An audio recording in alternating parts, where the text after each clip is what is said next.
Good evening. How are y'all doing? I'm going to start right on time so I don't sell the hour short at all. Thank you for coming. Good to see. You never know what to expect, and sometimes you have small numbers, sometimes you have very large numbers, and sometimes you have a very comfortable crowd like this, and people are still coming in. I'm Eric Knost. If I haven't had the opportunity to meet you, hello. Thank you for being here. Thank you for participating. And this is something that I've done professionally in my administrative career as a superintendent for a while, and it just serves me very well. I think it has the opportunity to serve the district well if people will come out and ask questions, because a lot of times the questions that you may ask are on the minds of a lot of people, and yet a lot of people don't ask them. And part of being transparent is your willingness to put yourself out there. I like to do that. I realize sometimes I can be tricky, and I'm human, and there are times when I have to say, you know, I may have to get back to you with more on that, but I try very candidly to answer questions. Part of my charge that I gave myself as superintendent is to bring unity to the school district, bring transparency to the school district, and bring accountability. So while the decisions that I lead or am over or responsible for may not always be met with agreement by everybody, I want you to rest assured that the mechanism in place to make decisions is always starting from my heart and what I believe about education and a lifetime, an adult lifetime of education. And I want you to trust that, and I want you to trust me, and hopefully I can even get you to agree with me on most things. So the way the evening works is there is no agenda. I don't have topics to discuss. Of course, there's always those worrisome times when you turn it over to the attendees and nobody has any questions. And if that's the case, I won't say, well, we're done. I'll talk about something.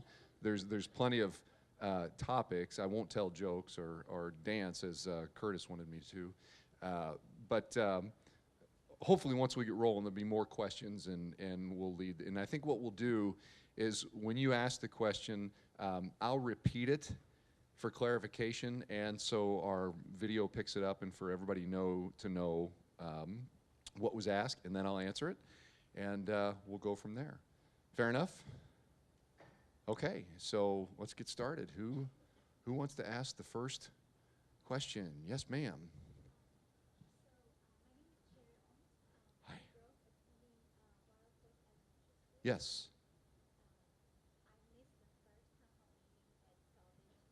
Yes, ma'am. Okay, well, thank you for coming. Thank you, thank you.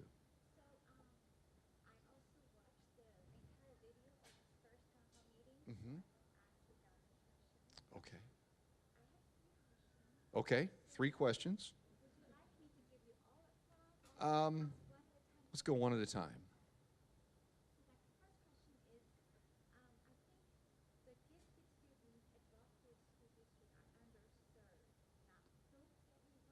Mhm.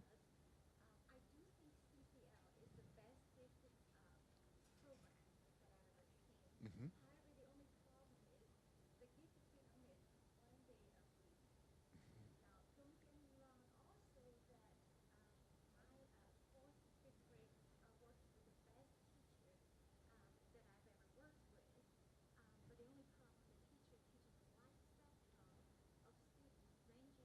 That's right.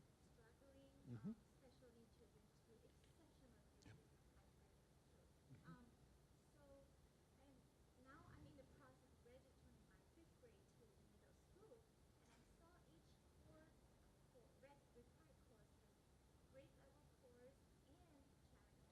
Mhm.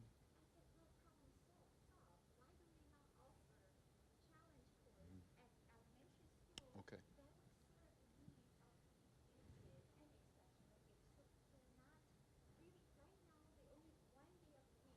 Mhm. Yeah. Right. Right.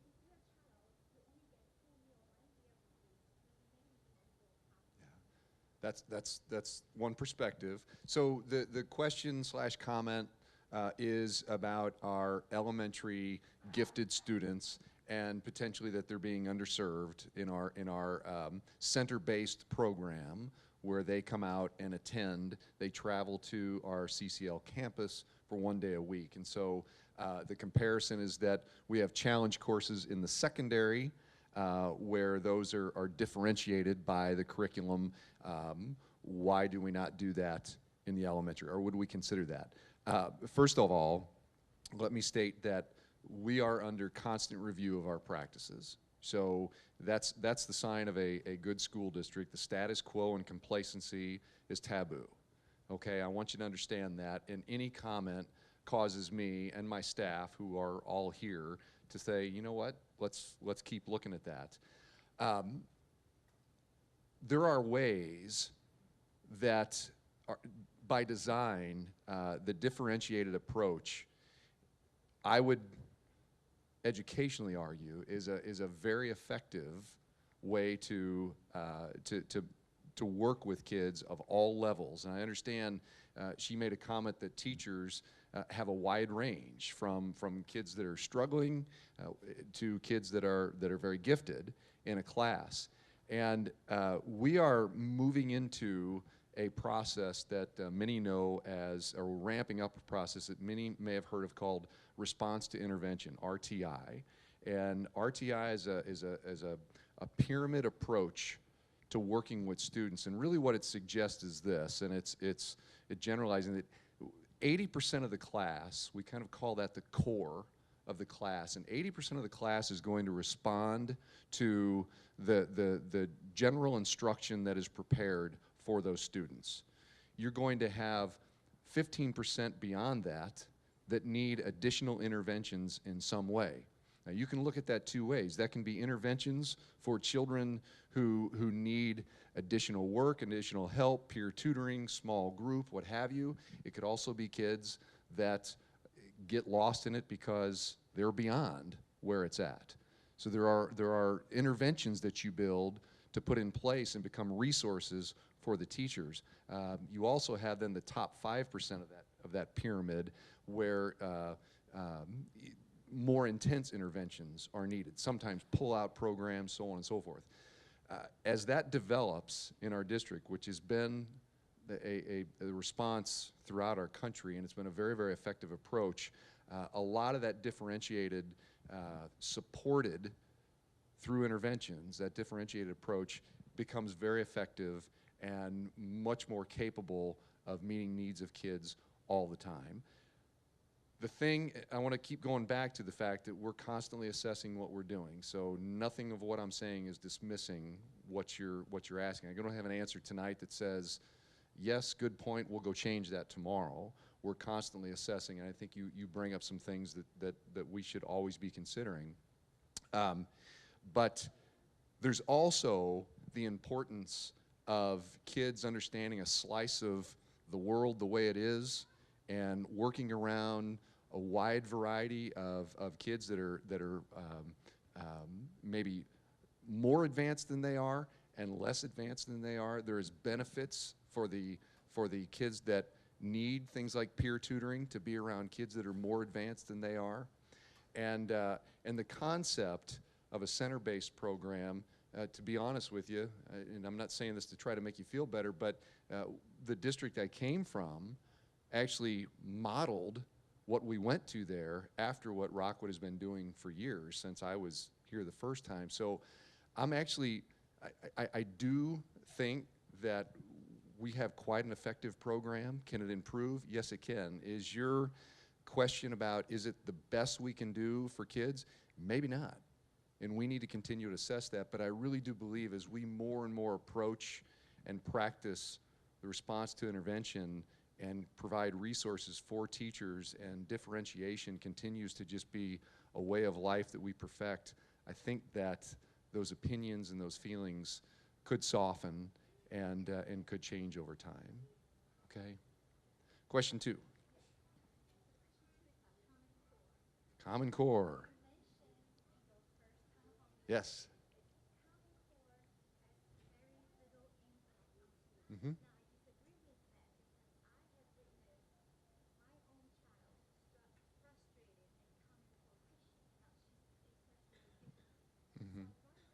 What do you mean by a Common Core question?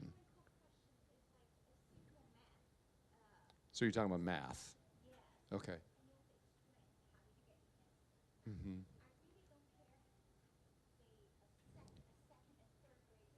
Yeah.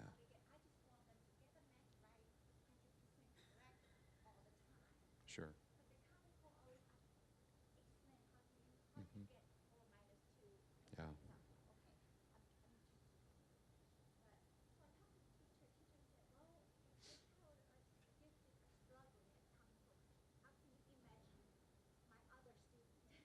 Mm-hmm.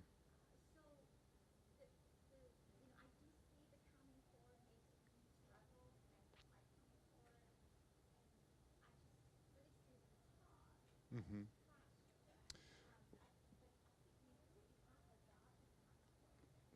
Well, really, there's a lot of clarifying, and we could actually have an entire town hall meeting on the Common Core. And some of what you're saying is correct. Um, some of what you're telling me the teacher said to you is not really something I would prefer would have been said to you, because I don't think it's entirely accurate. Uh, Common Core has been politicized significantly. It's a topic, and you have to kind of zoom back. And I can tell you, there are things about the Common Core that I could stand on the side and argue that it's a good thing. And I can tell you as an educator, I can jump over here, and there are things that I can't stand about the Common Core. All in all, I think you have to keep perspective. The concept that, just so we can kind of level the playing field of what we're talking about, a lot of people don't understand the background where the concept comes from. And I think I think it's important to understand. We are accountable in our state for our accreditation purposes for things that that most people don't really understand. For us to be accredited by the state, for instance, something you may have heard called MSIP 5, the Missouri School Improvement Program, the 5th cycle, has very stringent measures that we have to meet. Everything from not only the academic end of things and kids meeting proficient and advanced on state mandated standardized tests, but also we're responsible for kids going to college. That's part of our accreditation. If kids graduate and actually enroll in college, and we're accountable if they stay in college. So I'm just giving you that example that MSIP 5 has a lot built into it. The idea of a common set of standards, which are really outcomes. Outcomes meaning at the end of kindergarten, we want kids to be able to do X. At the end of 1st grade, we want them to be able to do Y. At the end of 3rd grade, so on and so forth. The issue with how we are accredited is that when students come to us, and I'm just going to pull this out of thin air from Iowa, regardless of what they've learned, we are immediately accountable for their ability to take a test in April and be measured on outcomes and be proficient or advanced. So you can start to see the issue of if we always want local control. Board president right here, he always needs, with his board members, local control to determine policies and procedures and curriculum in the district. But we've got to balance that with the idea that if we decide locally that we want to have these high standards and elsewhere decides we don't want to, we want to have mediocre standards, there are transient populations, and when they move, we inherit the responsibility for what they didn't learn, and we're responsible for that testing. So the concept of standardizing that is to make sure that the country believes in some set of standards that say kids who finish kindergarten should have these outcomes. That's the concept. That's oversimplifying how it was rolled out, the mess that the government put in place when they tried to roll it out, the lack of communication that came along with it, and all kinds of things, and it became politicized, and it's a big hot mess, okay? Now, Common Core questions, there is, what I said at the meeting, I didn't say that it wouldn't affect us, or it wouldn't affect kids. I think what I said, and I didn't watch it lately, you did, so you could be closer than I am recalling, but what I usually say is that in a school district like Rockwood, where we have very high expectations, with or without Common Core, you're not going to see much change, okay? Now, there are outcomes, and there are expectations that are related to state standards. You're right, the government, per legislation, put a hold on just adopting the Common Core. And they have they've kind of backed up, and they have a group of teachers, parents, and all kinds of folks vetting standards, and eventually Missouri will have its own. Now, in my opinion, it's going to look a lot like the Common Core when they're done. Because when they get inside and they look at it, what you're concerned about is the concept of critical thinking. The standards, whether you call them Common Core, whether you look at in Finland, North Korea, Singapore, which we always want to compare to other industrialized nations, but we never want to do what other industrialized nations do. And they teach kids to critically think. And that's what the standards are attempting to do. And it's a mind shift, a paradigm shift, and even educators are uncomfortable with that to some degree. But I view that in my now lengthy many decades of education, I can't tell you how many countless times I remember being an assistant principal in this district in an elementary school many, many years ago when we started talking about the concept of differentiating instruction. And I can vividly remember a conversation with a top-notch teacher. Obviously, I'm not going to say that teacher's name. She's still in the district, and she's still top-notch. But I remember having a long conversation with her, going something to the extent of, I just can't believe we're expected to differentiate what we teach children. It's hard enough to prepare for a classroom. Everybody thought that at that time. We had parent phone calls. How can you expect a teacher to teach my kid this and that? Now, there's not an educator in the world coming out of the university and into our system that wouldn't expect to differentiate what they do for children in a classroom. So some of that, we have to get our minds around it. It needs to be tried and true. But what they're trying to do is to make sure it's not just rote learning.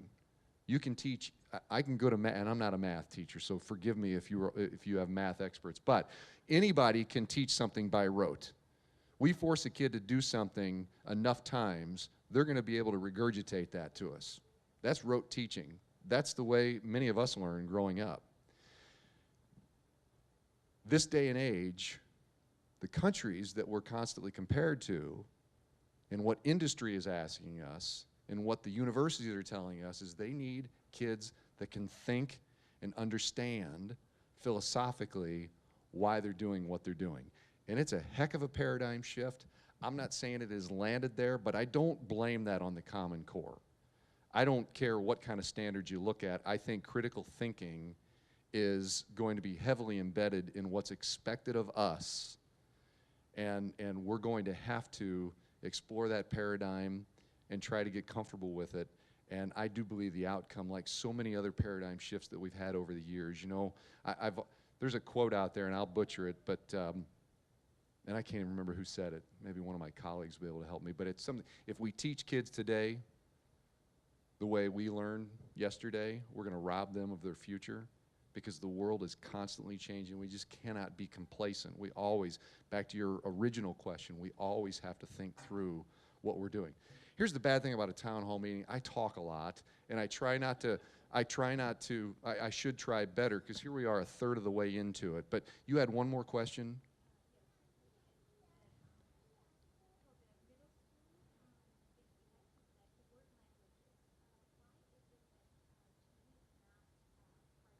Yeah. Sure.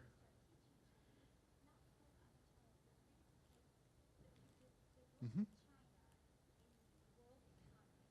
Mm-hmm. Yeah, so the question is, our world language program and what languages we have. I just had an email about this the other day, and Dr. Brown and I talked. No, it was Dr. Hargenine and I talked about this. We try very hard. To some degree, our electives are driven by a lot of things, what universities are asking for, but also what we can support in the way of what our students are asking for versus, which that has to say something. I mean, we have to have classes that kids are willing to take and study, and then also what the requirements, and then what we can staff, okay? When I was in Parkway, I spent 5 years in Parkway, yes, we did have some Asian languages, and we always had 3 and 4 and 5 kids in those classes. And so oftentimes in districts, when you do that, it becomes a virtual option, meaning a distance learning where you don't have a live teacher because it's cost prohibitive. We did have an Asian language at one time in our world cultures, and it just, I hate to use the word, it just diminished in interest. Now, some of that's on us. I mean, we need to have programs that are rigorous and robust and also attract students and retain students. But I will tell you this, what I told the parent the other day, that's a background of why you probably don't see it. And I will tell you that while Parkway has it, they have always struggled to keep it alive because it has been, at times, difficult to keep those numbers up and to support it. But I stressed the other day to some of my staff that I'm very interested in having options, including where, maybe Russian, maybe the Asian languages in our curriculum. I think the way we're going to get there is to potentially utilize virtual options or distance learning options or pooling together. We've tried some distance learning around the district, and sometimes it works well, sometimes not so much, depending on the students. But I share your interest. That's a little bit of the background. Again, as I said originally, we'll continue to assess what we do and look for our options in the future. Okay, yes. The bond issue, absolutely. I do this, or somebody else that has a question, just say, Eric, be quiet. So let me go kind of quickly on this. You all know that, I'm sure that you do. I wasn't even in the district the last couple of years, but I still was aware of the fact, being the local, that the district has not passed bond issues recently, and we can talk all night about why that's been. I hope that I've helped restore some of the things that have caused that to be the case, and based on what people have told me. But a lot of cycle maintenance needs and other facility projects have just gone by the wayside and have compounded and stacked up. And these are real needs, folks. I have to continue to build trust and ask for people to hold me accountable when I say things. I want to be accountable. I want you to be able to come back to me later and say, hey, you said, watch a video and say, I remember you saying. I want to be accountable. But one of the first things coming in I knew I wanted to do was balance the district's budget. I did not want to deficit spend, regardless of our extensive needs. And the other thing was to determine what our needs are, present it to the board, and then have them charge me with a long-range plan to address those needs. And that's what we did. I'm happy to say that while it was not easy, we did propose a preliminary budget. The board accepted our presentation. We'll continue in that building process, and ultimately that's approved in June. But we did propose and show how we can have a balanced budget going forward. It was not easy. We were $9 million beyond our target where we needed to be. But we made tough decisions, student-centered decisions, to create a balanced budget. When we did our review, the review I ordered of the entire district, of the compounded needs, some things that have been addressed now for years that have been put on the shelf, and again, they continue to compound. Think of your own house. You don't take care of the roof, you don't take care of the driveway, you don't take care of HVAC, things deteriorate. What came back was $170 million worth of needs. You can't go out and fix that tomorrow.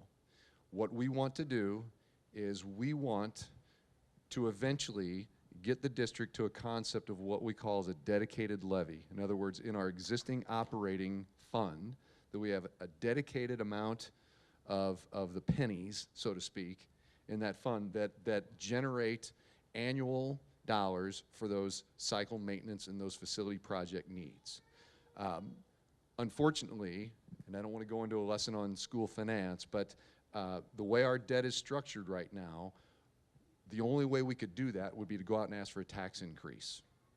Go to the voters and say, we need 54 cents. That's what we would need, 54 cents from the voters. While I'm trying to build trust and restore community, I don't want to go ask voters for 54 cents. You know, I'm going to get some funny looks even just on the bond issue concept, although I've heard a ton of support already, but I'm going to have to continue to explain it. But to ask for 54 cents, in 9 years, we can go to the voters and ask for a transfer from our debt service to our operating fund of that 54 cents, and we can do it with no increase to the tax rate. And then that will forever allow us to have a dedicated levy in our operating fund that will generate $17 million per year annually to take care of our cycle maintenance needs. That's a big piece, and we need to design from a backward concept with that. So our long-range plan starts with 9 years of going to the voters and asking them at that time, without increasing the current tax rate, which we hope will be the same tax rate right now, do that transfer, get us that dedicated levy. In the meantime, we need to continue to try to use bond issues to chip away at those needs. So we wanted to do something palatable. We didn't go out and ask for, we're not going out and asking for over $100 million. We looked at all of the things that had a safety safety and security component to it. We looked at the most important curricular things, which had a lot to do with STEM education in our high schools and our computers, the needs with our computer and our technology district-wide, all levels. Many other things, and I can link you to those on our website that give you a rundown. And it came up to be $68.9 million. So not over 100, not 170, not 150. I'm not saying that's not a lot of money. And what we're proposing is that we have the ability to do that as a bond issue, but again, it does not increase the current tax rate. Notice that I'm saying that carefully. I want everybody to understand I am not calling that a no tax increase bond issue because I don't want people to think I'm trying to dupe them. It costs money to run a bond issue.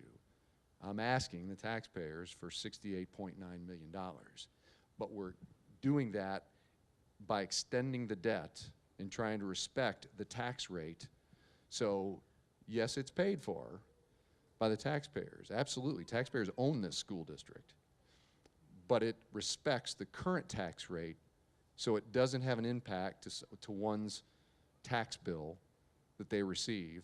And we move forward with these higher order pieces, the $68.9 million, and then going forward in the near future, we'll wrap up probably a second bond proposal at some point in time, and then we hope that will bridge us to that 9 years where we'll ask for the transfer, and we'll do all that by maintaining the current tax rate, which has been maintained, I believe, for about 20 years. So we're trying to respect that tax rate. Some people feel that the taxes are high, and a lot of that has to do with assessment. A lot of folks, have to understand the concept of assessment. But I think the least we can do is try to show some stewardship with doing the important things, the things we need that affect kids, that save money, that create efficiency, and do not raise the current tax rate. So that's the 30,000-foot view. If you want me to talk about specifics inside of there, I definitely can. And I hope somebody is going to ask me something about synthetic turf tonight, because that's That's something that's highly misunderstood too. So I'm going to wait and see if somebody asks the question. If not, I'm going to make you listen anyway at the end. Yes, sir. Hi.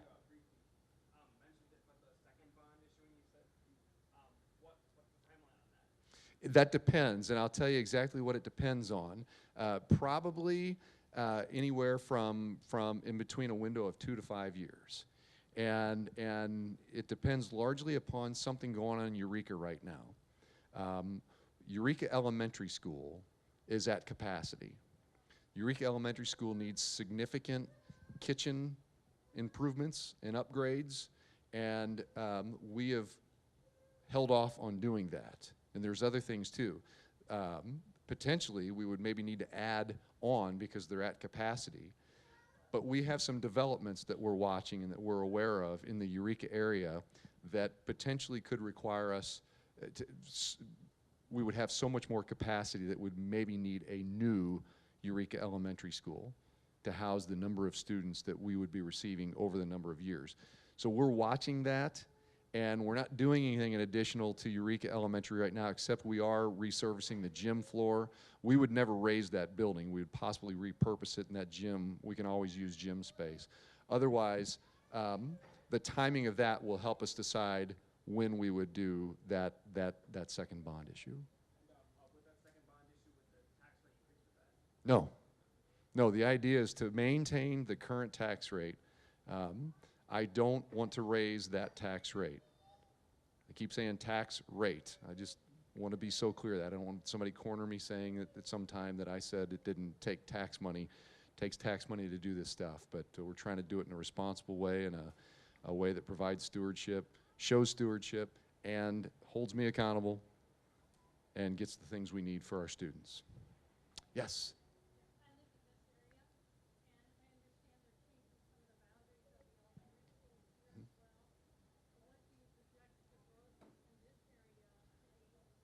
Sure. Well, I think that we're addressing that. I think we are in the middle of proposing some I call them mild boundary changes, and I'll tell you why I call them mild.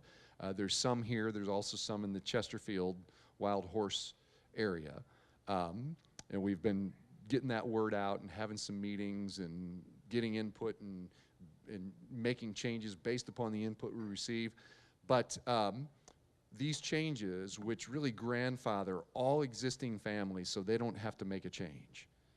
They're grandfathered, they can keep their children where they're at, and we're going to provide transportation for a minimum of 10 years so they can stay. But as those houses turn over, they will shift. In this case, we're going from Stanton to Kellison, but we're trying to create no impact on current families.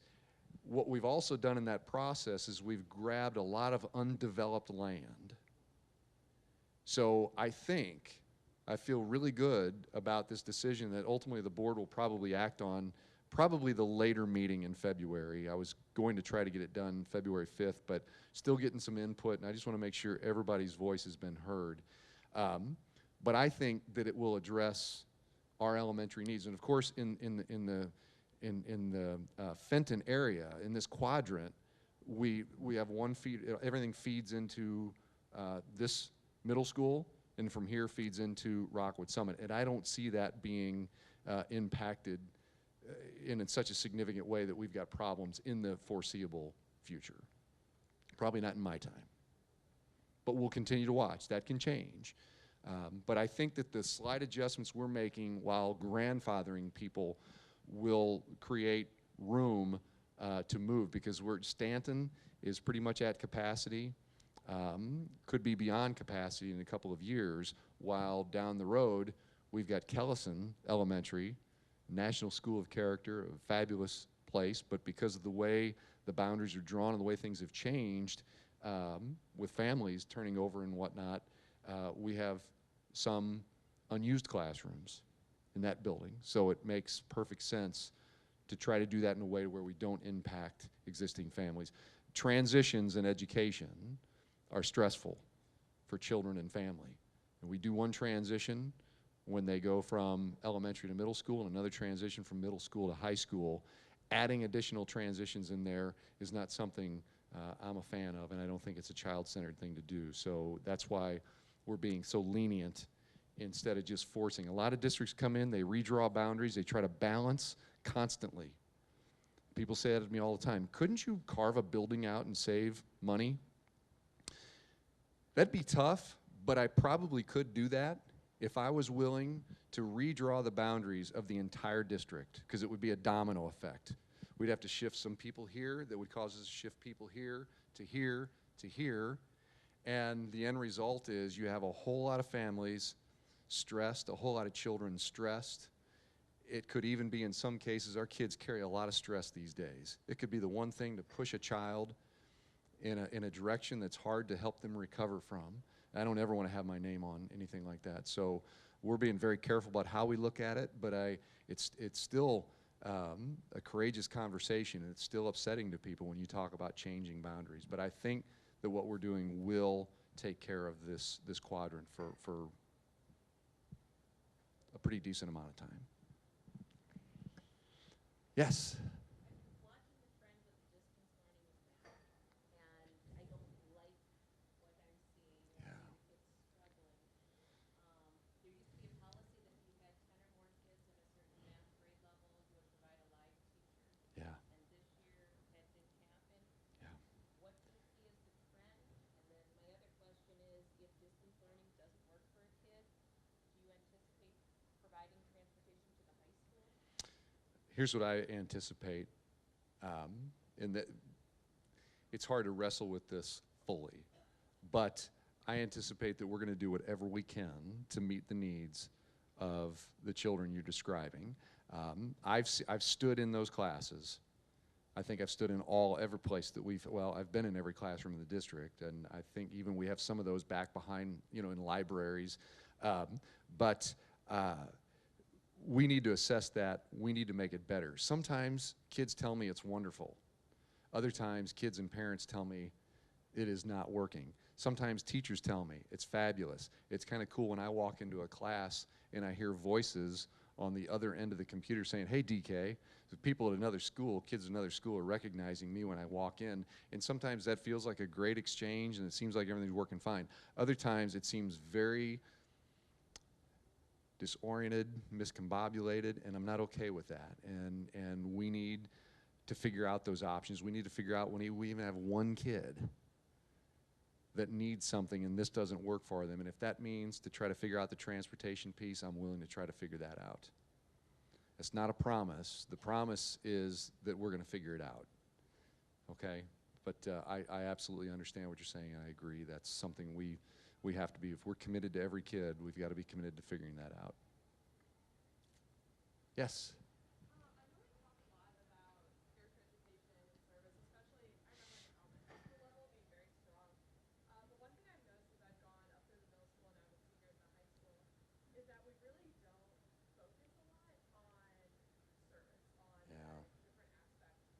I notice a lot of my friends that go to the private high schools have come out with a very strong conviction for service, with this passion for serving that I think we miss out. So we're pretty fortunate in Rockwood, and I think that, I don't know, maybe we could be doing something as a district to find ways.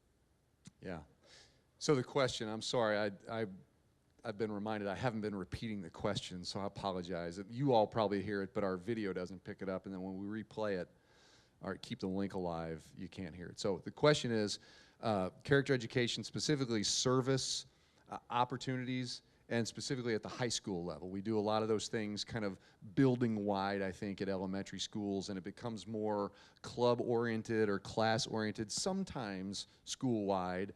It's not required. I had the same, I've created a student advisory or a superintendent's advisory council at every high school, and I met with the first one, Marquette, the other day, and I'll be meeting with Summit sometime in the near future. The principals selected the students, so are you on there? Oh, okay. Well, talk to your principal. Maybe you can still get on. And that question came up. And the question was, why don't we force community service, service learning in the high school? And my answer to that, first of all, my background, I'm a strong advocate of character education, strong advocate of that. And I am absolutely committed to reinvigorate. Some of this is already going on, not to do with me. Thanks a lot to Jane and some of the folks that work with her. But we are already reinvigorating our efforts in character education. And with that, service learning is built into promising practices that we have throughout the district. The thing you struggle with in character education is the whole intrinsic versus extrinsic motivators. And character education is supposed to be teaching students to do things for the right reason, because it's the right thing to do, not because I'm going to give you something for it, or you get extra credit, or you can't graduate until you've done X hours of community service. So you have to find a balance. But it's my belief that as you ramp up the promising practices, the character ed, the social, emotional, developmental practices in a school building and in a school district, you create a climate where there's more and more service opportunities, more and more students getting involved. It doesn't bring 100% in, but it's pretty amazing when you see that transformation. 2006, Rockwood was named as a National District of Character. That's a long time ago. There's still fabulous, fabulous things alive in this district because of that, but we need to re-up that. And we're going to start focusing on that, and I think you see that culture grow over time, and those promising practices grow, and those opportunities for service learning experiences for students. So I think that you'll see that improve in the coming years. Okay, we're ticking, and still no question about turf. Yes? One question with regard to the Common Core and the math again.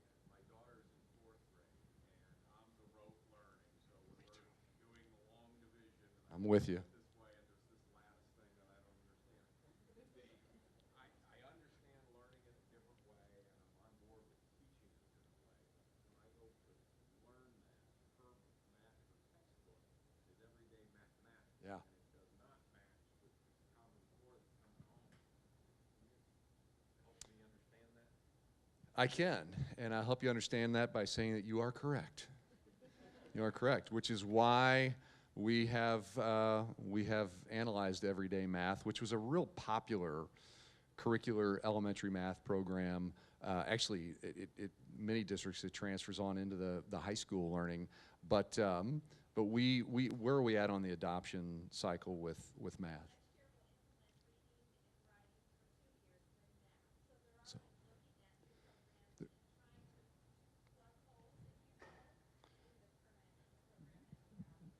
and that sounds, she said that we're in the process, reading and writing is up first, math is after that, and that sounds like a, wow, well that's a long time. But that goes back to that process of alignment where we have to consider our own standards, we have to consider whatever the state imposes upon us, and we have to consider our curriculum writing, which the curriculum is the heart of what we do. That's the most important thing. Textbooks should be resources for us, which is why you feel the frustration that you do, because sometimes a resource, we're not going to slow the curriculum up because the resources that we have don't exactly align with that. So it's a little bit of a something we have to wrestle with and get through. But again, I can just liken it to so many things over my career where there have been these paradigm shifts, and it's a tough conversation, and there's no magic answer that says this is what fixes that. It's time, and it's the paradigm shift, and it's our commitment to not leave kids in the dust. That's what we have to be accountable for. We have to be accountable for that kids are still learning and they're still meeting those outcomes, and what you have to keep in mind, those outcomes we talked about earlier. You know, people wonder why a full-day kindergarten program is so necessary. There are outcomes that we're responsible for now at the kindergarten level that not long ago, in my administrative years, were at the 4th grade level. That's significant. And it takes a while for the educational process to catch up to that. And what we have to make sure we don't do is we cannot just sit back and say we're going to ignore that because we're going to have kids reaching outcomes that our kids aren't reaching. So we have to meet it in the middle, put our best feet forward, professionally develop our teachers, which is what we're constantly doing. Rockwood has an impressive professional development program, way advanced from other districts I've been in. And we'll continue to wrestle with it. Just keep partnering with the teacher. Don't hesitate to ask the teacher for help. I don't mean that in a condescending way, because again, I'm like you, rote learner. That's the way I look at math. I have 2 teenage daughters. I go through the same exact thing that you're talking about.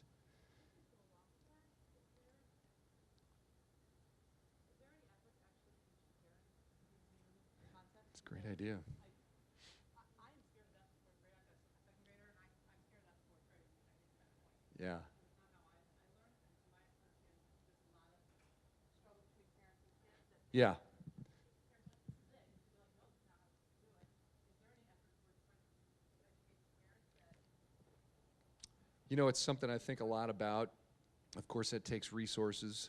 That takes time. That takes, obviously, you have to do that outside of the school day. And I don't know that we've done anything that looks like that in the past, have we, specifically? Yes? PDF for parents on the Rockwood website under the mathematics tab. Yeah. It's a great book. Is that what you were referring to? Or I thought, It's about 300 pages, and it walks you through the entire everyday math curriculum, every lesson. Yeah. I mean, it's there. It'll teach it to you.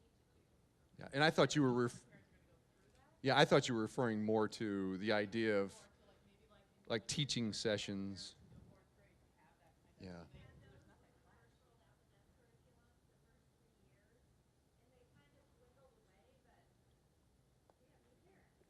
So the bottom line, we've done it, and we have a model for that, and we won't forget that model as we continue to go through new adoptions and you know, consider the needs of our parents.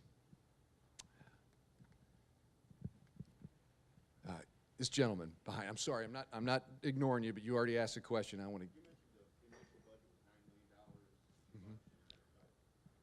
What programs got cut? Not just Yeah. who got cut. Specifically, it's the fine arts program.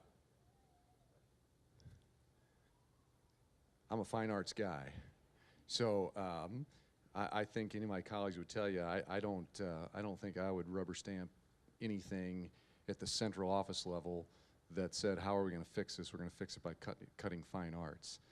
And you can't ask me that question without letting me give a little bit of a commercial about my philosophy and my beliefs. We have to prepare kids academically, but we have to prepare kids socially and emotionally too, and that's the character ed piece. And in my opinion, and a lot of superintendent colleagues would look at me sideways for saying this publicly, but I think the social emotional piece in our world is more important than the academic piece.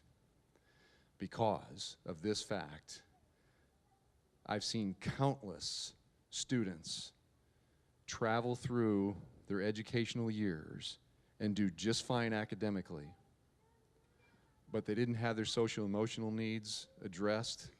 They are not the kids, unfortunately, that come back to us with success stories. Turn that story. I've seen plenty of kids who have done okay academically, but they fall in love with life. The social emotional needs are taken care of. They're the kids that are coming back with the success stories. And I don't know if you consider me a success story, but I just defined myself. That was me in high school. And what was my spark? What was my thing that connected me and helped me fall in love with life? It was the arts. And when you survey children across our country, the #1 thing that connects kids to their schools and their school day is the arts. So I will never support anything from a central office perspective that says we are going to cut the arts. So we didn't do that. Let me finish his question, and then I gotta. Oh, and did I repeat that question? He was asking about the $9 million that I said we were over our target, and did we cut the arts? And the answer is no. What did we cut? We piecemealed. I mean, we literally tried to look at the things that were, in some cases, there were some added staff that we needed that we felt was justified. We didn't add them this year. In some cases, there were some changes in programming that we'll probably still consider in the future, but we didn't add those things this year.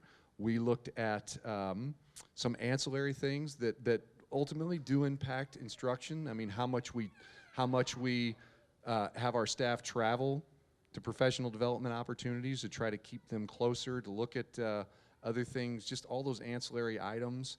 And we tried to keep it as far away from directly impacting students. But of course, ultimately, it's going to some extent. But we have a $208 million budget, and we just piecemealed where we carefully pick those things out of every department without doing blanket cuts.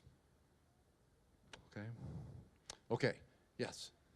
I was just wondering, you were talking earlier about the assessment of the bond issue and how they assess which programs to fund budget. Can you give a brief explanation of that assessment? Yes, I can. I can tell you that, first of all, again, you have to keep in mind that a lot of that is compounded information from years past. So there's been a lot of vetting processes already in place, a lot of that heavily involve the community, helping parents, even student input. So some of that's still in place. The other thing is their own staff uses their own vetting process that's pretty impressive, and probably in lieu of time, I'm not going to have our CFO stand up and talk about it now, but we could definitely give that for you later. But everything from just based on the needs, like for instance, most of this is facility stuff.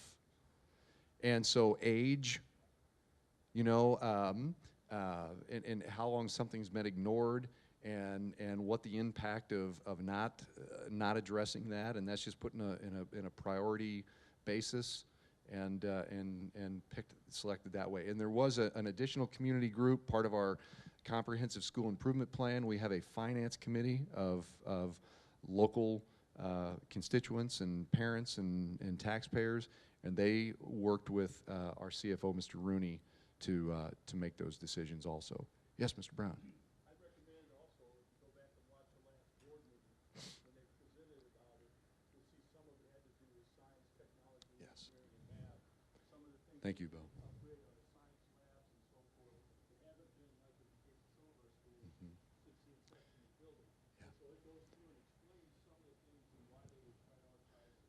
Yeah, and a big chunk, thank you so much, a big chunk of this bond issue has to do with our science, technology, engineering, and math efforts, and trying to adjust. We talk about adjusting a resource like a book, a textbook, to our curriculum. We also have to adjust our facilities to our curriculum. A lot of affluent schools go out and build beautiful facilities for programming, and then you look and they don't have the curriculum to match what they built. I'm happy to say that we're definitely doing it the other way around. The tail is not wagging the dog. We're looking at, I taught at Marquette High School when it opened, 1993. Seems like yesterday to me, but if you think about it, that's over 20 years. And we never, the acronym STEM, never heard of it back then. And what's that driven by? It's driven by industry needs. What do they need to see? What do the universities say our students need, skills they need to bring, which is, again, driven by that comparative data. What are other industrialized nations doing? Where do we want our kids to be? Our science labs haven't changed since I taught there in 1993, and yet STEM is here.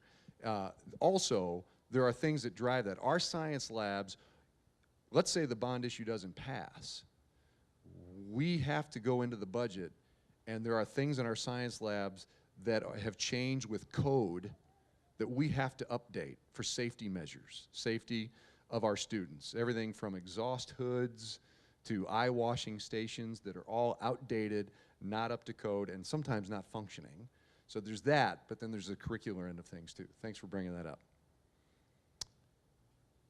These are great questions tonight. Yes, sir.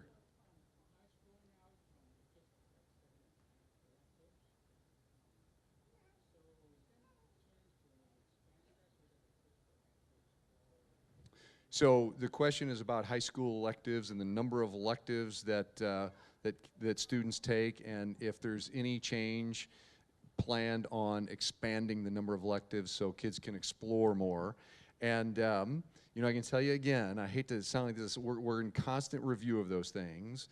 Some of that is driven, again, by what the state requires. Obviously, we have to meet the core curricular requirements that students have, and often the electives become what's left over, and we try to have a very rich catalog of electives for students. You know, really, it's one thing the state hasn't talked about in a while, but it used to be every once in a while we talk about upping those graduation requirements, and unfortunately, it's often we're wrestling with because what's added are not electives. What's added are requirements about core subjects or things like foreign language and such, or sometimes it's driven by what universities require. So right now, the only way we would do that would be able to do that would be by expanding the overall credit requirements. And if we did that, obviously that would domino to changing the structure of our day, because obviously the kids would require more classes, and possibly the time of our day. Yeah, student had an opinion about that. So there, it's a pretty expansive topic, but it's one that I expect probably, again, as expectations change, as the state does land on standards and outcomes, that high school graduation requirements, credit requirements, we call them Carnegie units, that will most likely continue to be looked at. But right now, I think that without vastly changing the structure, and by the way, our secondary schedules, we have a cycle of how we review things in Rockwood, which is a very good thing. It's, again, it's not something that's conducive to complacency. And I believe right now, next year, we are slated to review the schedules of our secondary schools. So sometimes that's kind of related to that topic and the number of credits kids can get in a given year, and it stems off of those pieces. Yes, sir. Thank you.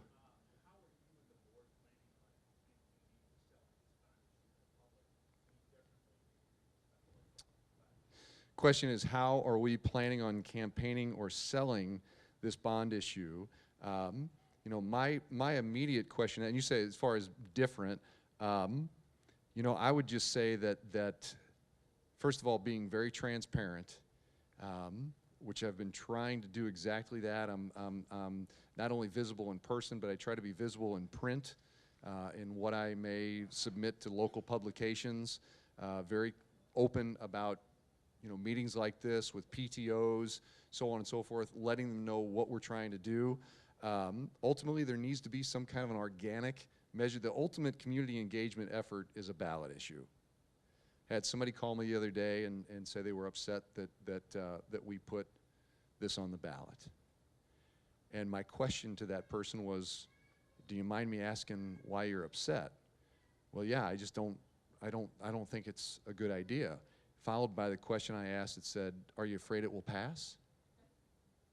And you think about it. If we're truly about community engagement, a ballot issue is the ultimate in community engagement. So we have to let some organic measures take place. I've received countless calls since I've been here about components of that bond issue. Some of them, that magic word that nobody's asked me about yet, synthetic turf, which is only a small portion of this bond issue, a pretty tiny portion of this bond issue.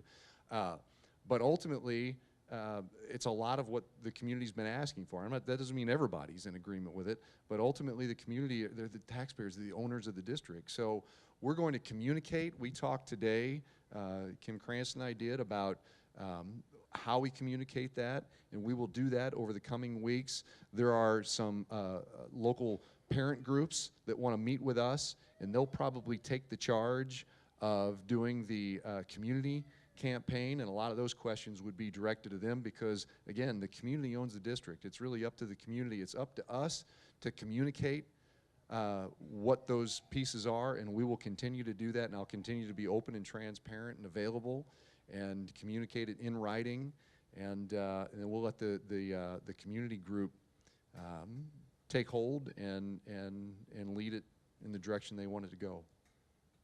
Yes. Oh, turf. Turf.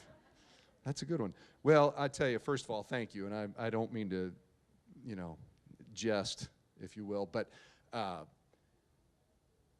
the reason it needs to be mentioned is because there's a lot of misconceptions about the synthetic turf option.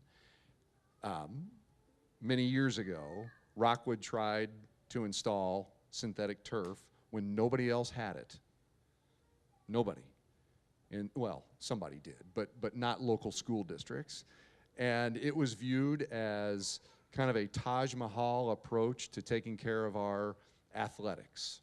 And I got to tell you, I was in Parkway at the time, transferring over to the Melville School District, and I remember as an educator thinking, wow, that's interesting. And a lot of people didn't think it would go, and it didn't go. Since then, many school districts have went in that direction, and what they have found is a significant increase in efficiency and a significant savings in cost. Now, I can speak to you from experience. There's a lot of people that have engaged me that are pro-natural grass people. That's their business. And I admire them, and they're smart, and they're intelligent, and I appreciate the advocacy they have. And as I always tell them, hey, I'm not all about synthetic grass. I don't have a synthetic yard. I have zoysia, and I want to have zoysia grass, and I'm always going to have natural grass. But in this case, I asked for an analysis of our maintenance cost associated with, now I'm only talking about stadium fields, which is roughly, the whole stadium takes up 2 acres approximately of every high school. Limited use. Nobody touches those fields in the summertime. They're usually staked. They're fertilized. And that's important to remember too. What are fertilizers? They're chemicals, pesticides, chemicals, and we make these. We try to make them pristine through these hot summers. For what? For the football program, the boys' soccer program. We don't let our bands on there. We don't even let our football team practice on there. The soccer team doesn't practice on there. None of our lower level programs practice on there. And guess what? None of our curriculum programs can even touch a field because we have to preserve them.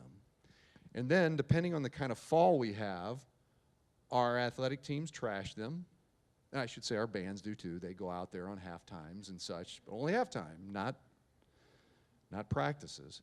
And then soccer ends, football ends, we go into dormancy, they go dormant, and then we have harsh winters, and much of the fields die. We add seed, we irrigate, we continue to add chemicals. Every 5 years we strip them and we recrown them because the crowns deteriorate. We paint them, we cut them, we irrigate them, so on and so forth. Bottom line, we took all of those costs over 10 years and we divided it by 10 to get an average.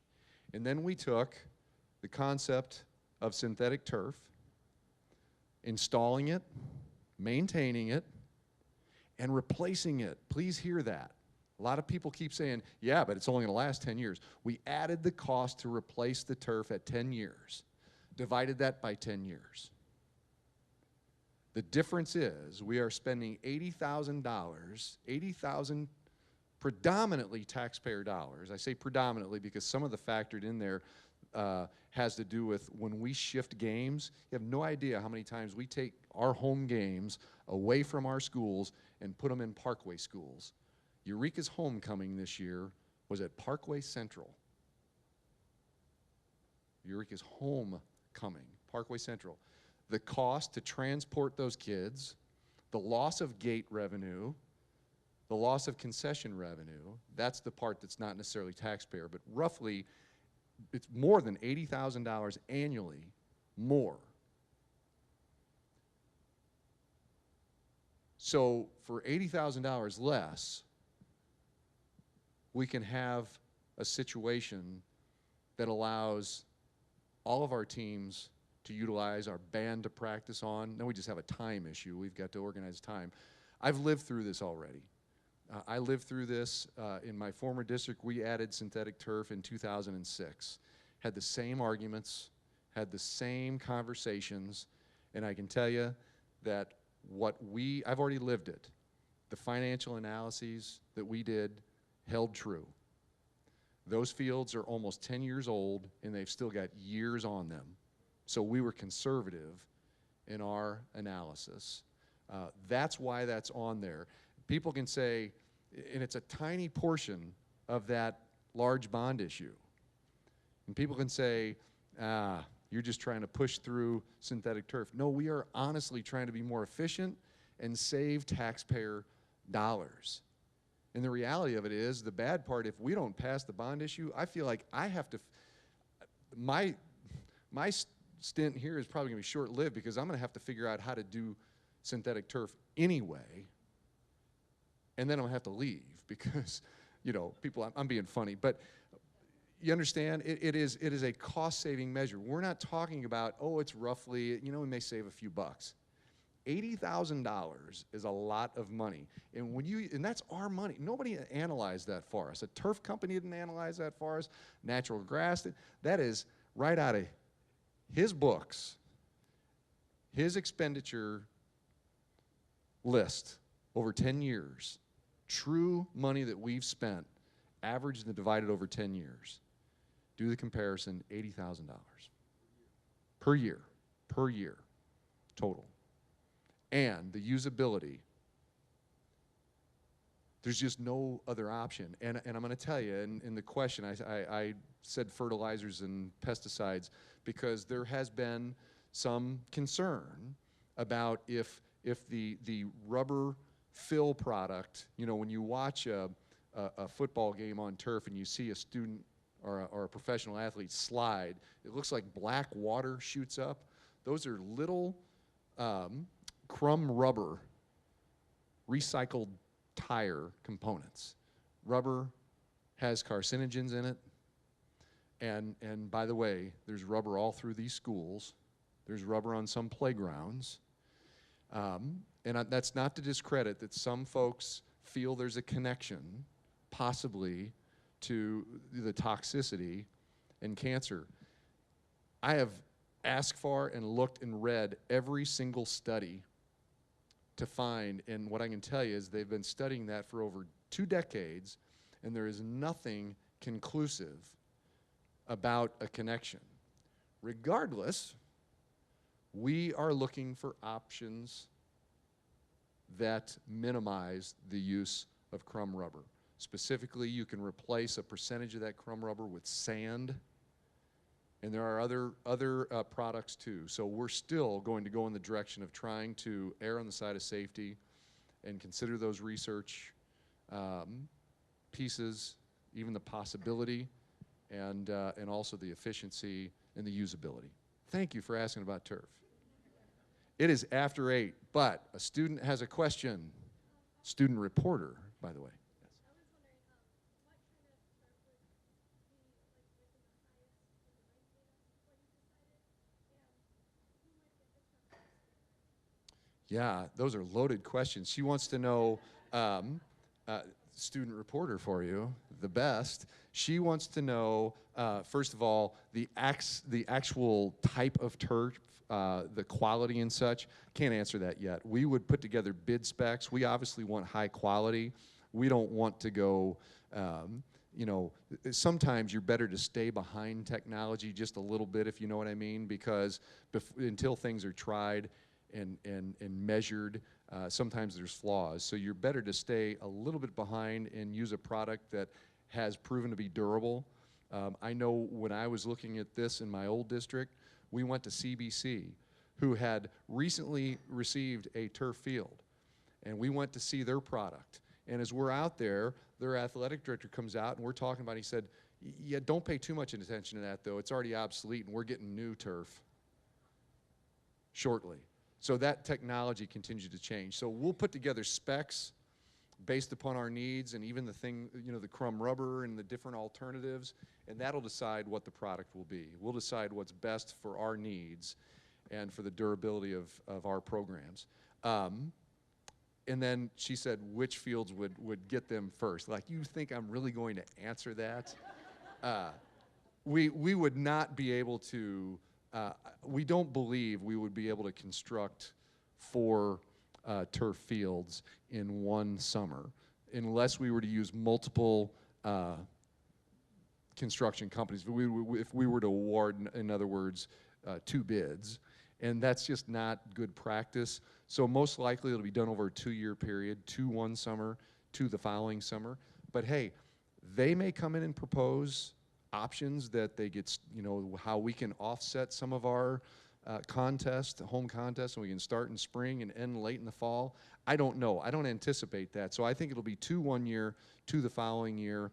We are trying to do the legwork up front. That's the one project, one of a few, that if the bond issue did pass in April, that we would try to have started this summer.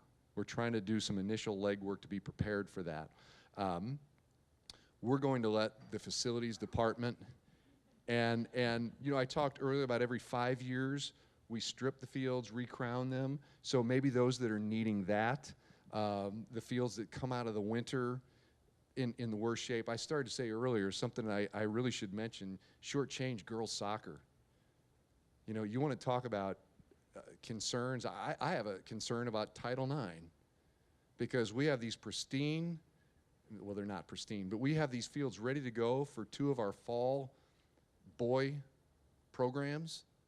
They get destroyed, and because of winter, they come out. We can't maintain them the way we do when we prepare them over the summer, and then our girls' soccer program has to come out and play on dirt. That's an issue, folks. That's an issue, and it's not right. It's not fair. So anyway, it'll be based upon the fields that need it the most, but we just have to remind everybody. And chances are it makes sense that one would be done in the north end of the district and one would be done in the south end of the district, just for proximity. Because that way, when we have to move a homecoming, we don't go to Parkway. We at least go to a sister school. Okay? Fair enough? I'm sure you'll ask me that again. All right. Thank you all very much. I hope that everybody that had a question got it answered. Don't ever hesitate to call me. 636-733-2055 is my direct line. 314-504-6848 is my cell phone. Call me anytime. If I don't answer, and often I won't, I promise that I will get back to you. I am inundated with many, many, many calls. Please know that. I will get back to you. It may not be that day. It will usually be within the week. If you say this is absolutely urgent, I will get back to you as soon as I possibly can. I promise that. Okay? Thank you all for coming. Appreciate it. Have a great evening.